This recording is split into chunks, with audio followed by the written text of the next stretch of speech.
आपके लड़के की कुंडली में मंगल बड़ा ही अशुभ प्रभाव दे रहा है और साथ ही शनि की नीच दृष्टि वैवाहिक सुख को पूर्ण रूप से प्रभावित कर रही है।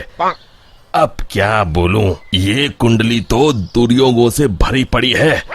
इस वक्त इसका विवाह ना ही करें तो बेहतर होगा। तभी राजू के पिताजी कहते हैं, ऐसा ना कहिए पंडित जी, बड़ी मुश्किल से रिश्ता आया है, वरना इस नालायक को कौन अपनी लड़की देने वाला है। अब बस आपका ही सहारा है, कोई तो उपाय निकालिए। फिर काफी सोच विचार करने के बाद पंडित जी एक उपाय निकालते हैं। फिर पंडित जी बताते हैं कि राजू की शादी पहले गांव के बाहर जो पुराना पीपल का बड़ा पेड़ है उस पेड़ के साथ करनी होगी और उसके बाद देविका के साथ उसका विवाह किया जा सकता है। फिर राजू और देविका के परिवार वाले पहले राजू की शादी उस पीपल के पेड़ के साथ कर देते हैं और बाद में देविका के साथ। लेकिन उस पीपल के पेड़ के ऊपर रहने वाली चुड़ैल बहुत खुश हो जाती है और वो समझती है कि राजू और उसकी शादी हो चुकी है। फिर वो देविका के शरीर में प्रवेश कर लेती है और राजू के साथ रहने लगती है। फिर एक दिन राजू की माँ उसे ताना मारते हुए कहती है, अरे निखट्टू, कब तक घर में बैठा मुफ्त की रोटियां तोड़ेगा? अब तो तेरी शादी हो गई है, कुछ तो शर्म कर। क्या माँ, सुबह सुबह फिर से तुम्हारा भाषण शुरू हो गया।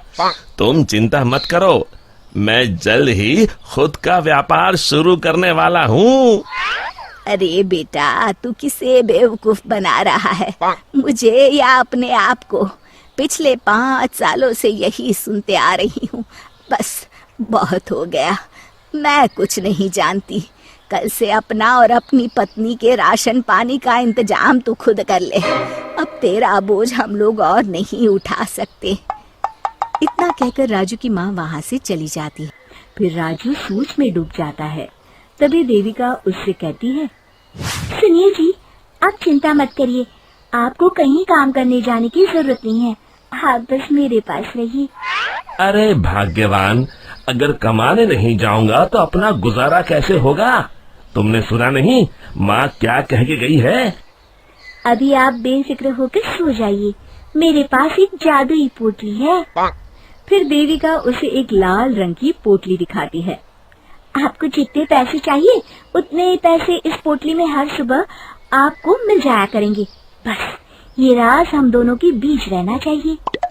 राजू अपनी पत्नी की बात सुनकर बड़ा खुश हो जाता है और आराम से सो जाता है। फिर अगली सुबह जब राजू की आंख खुलती है, वो ये देखकर हैरान हो जाता है कि उस पोटली में सच में पैसे हैं। फिर यही रोज की बात हो जाती है।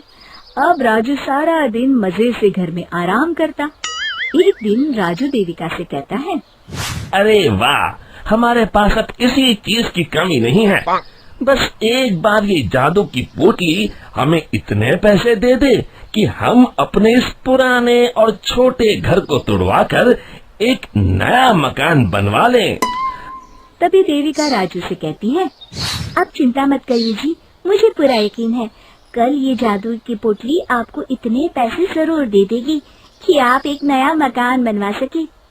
फिर अगली सुबह जब राजू नींद से जागने पर देखता है कि वो जादुई पोटली बहुत सारे रुपयों से भरी है।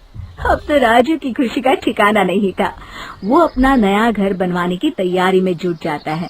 फिर अगले दिन राजू गांव के सेठ धनीराम की दुकान पर घर बनाने के लिए लोहा और बजरी खरीदने पहुंच जाता है। और फिर सारा सामान खरीदने के बाद राजू सेठ धनीराम को नोटों का एक बंडल देता है। धनीराम तुरंत अपने नोटों के बंडल को पहचान लेता है और राजू से कहता है, अरे ये तो मेरे ही पैसे हैं जो कल रात मेरे घर से चोरी हो गए थे। राजू धनीराम की चोरी वाली बात सुनकर हक्का बक्का रह जाता है। वाह भाई, तू तो कमाल का चोर निकला। मेरे पैसों से मेरी ही दुकान पर सामान खरीदने आया है। देख, मैं तुझे माफ कर दूंगा। चुपचाप मेरे सारे पैसे लौटा दे, वरना मुझे दूसरा रास्ता अपनाना पड़ेगा। राजू धनीराम की धमकी से बुरी तरह डर जाता है और धनीराम के सारे पैसे उसे लौटा देता है और उससे माफी मांगकर वहाँ से चला जाता है। घर आने के बाद राजू सच्चाई का पता लगाने के लिए रात को सोने का नाटक करता है। फिर आधी रात के बाद वो देखता है कि देविका अचानक एक डरावनी चुड़ैल में बदल गई है और वो घर के बाहर चली जाती है। तब राजू उसका ये रूप देखकर घबरा जाता है। वो समझ जाता है कि उसकी पत्नी के अंदर एक चुड़ैल का वास है। फिर राजू उसका पीछा करता है और उसे लोगों के घरों में चोरी करते देख लेता है। फिर अगले दिन राजू पंडित जी को जाकर सारी बात बता देता है। राजू की बात सुनकर पंडित जी कहते हैं, ये सब काम चोरी और आलस का फल है। मैं जानता हूँ पंडित जी, बस आप मुझे इस चुड़ैल से बचा लीजिए।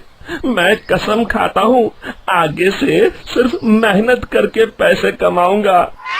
अब बस इस मुसीबत से बचने का सिर्फ एक उपाय है।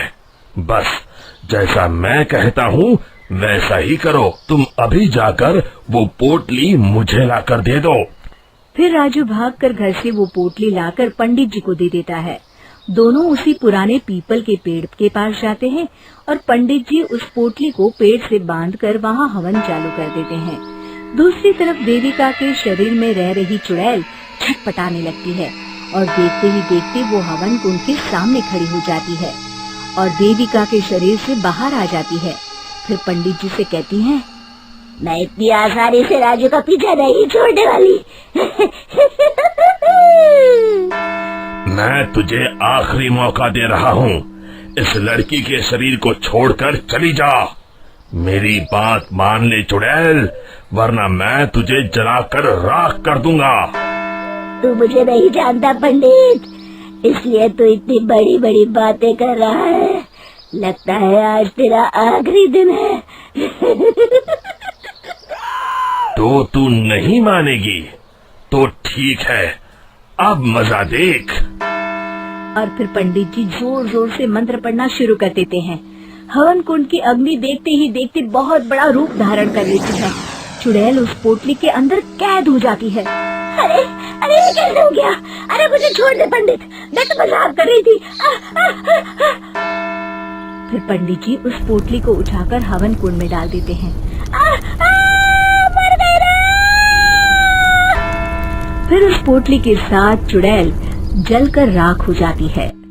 शिक्षा, लालच और मुसीबत एक ही सिक्के के दो पहलू हैं। इससे दूर ही रहने में हमारी भलाई है। दोस्तों, हमें उम्मीद है कि आपको हमारी ये कहानी पसंद आई होगी। कृपया हमारे चैनल को सब्सक्राइब करें और सभी अपडेट्स के लिए बेल आइकन जरूर दबाएं। और हाँ, वीडियो लाइक और शेयर करना मत भूलिएगा। Bye bye.